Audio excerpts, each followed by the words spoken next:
খালের পানি একেবারেই নোংরা হয়ে গিয়েছে।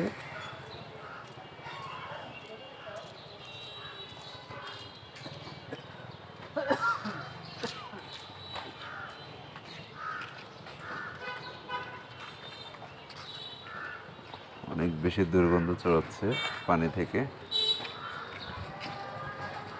একেবারে কালো হয়ে গিয়েছে পানি, একেবারে দুর্বল, একবারে নোংরা পানি হয়ে গেছে।